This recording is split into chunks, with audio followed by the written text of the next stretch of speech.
ঘন্টায় ঘন্টায় মোড় নেয় পাকিস্তানের রাজনীতি। কিছু আন্দাজ করার উপায় থাকে না আগে থেকে।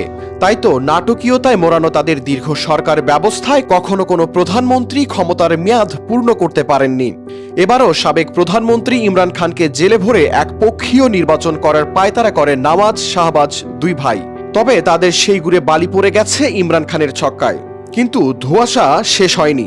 একবার বিজয়ী ভাষণ দিচ্ছেন নওয়াজ শরীফ, আবার ইমরান খানও দিচ্ছেন বিজয়ী ভাষণ। ভোট শেষ হওয়ার দীর্ঘ 12-13 ঘন্টার পর শুরু হয় ফলাফল ঘোষণা। এ নিয়ে রীতিমতো সমালোচনার ঝড় ওঠে।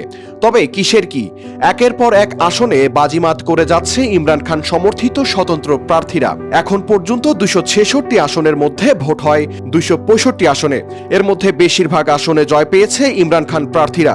তবে পূর্ণাঙ্গ ফল পেতে 2 দিন পার হওয়ায় নানা অনিশ্চয়তা দেখা দিয়েছে। এমনকি এককভাবে কোনো দল সংখ্যা গরিষ্ঠতা না পাওয়ায় জটিলতা আরও বাড়ছে। আগামীতে কার সাথে কে জোট গঠন করবে সেই সমীকরণ নিয়েও অঙ্ক কষছে অনেকে। ইমরান খানকে ঠেকাতে চেষ্টার কোনো কমতি রাখা হয়নি। 10 মাস ধরে কারাবন্দী, 4 মামলায় 34 বছরের কারাদণ্ডের সঙ্গে 10 বছরের জন্য নির্বাচন থেকে নিষিদ্ধ। তার দল পিটিআইকে নির্বাচন করতে দেয়া হয়নি। বাধ্য হয়ে ইমরান সমর্থিতরা স্বতন্ত্র প্রার্থী হয়ে ভোট করলেন। সেখানেও বাধা, প্রার্থীদের নির্বাচনী সভা করতে দেয়া হয়নি। তাদের হামলা মামলা দিয়ে করা হয়েছে দমনপীড়ন। এত কিছুর পরেও মানুষ তাদের রায় দিয়েছেন, আর সে জনরায় ইমরান খানের পক্ষে।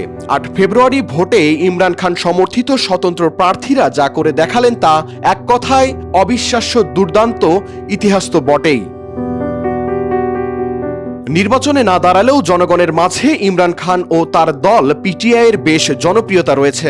এই জনপ্রিয়তা যে শুধু সামাজিক মাধ্যমে সীমাবদ্ধ নয় তা 8 ফেব্রুয়ারি ভোটে পাকিস্তানে প্রমাণ করে দেখালেন বলে জানিয়েছেন ইমরান খান।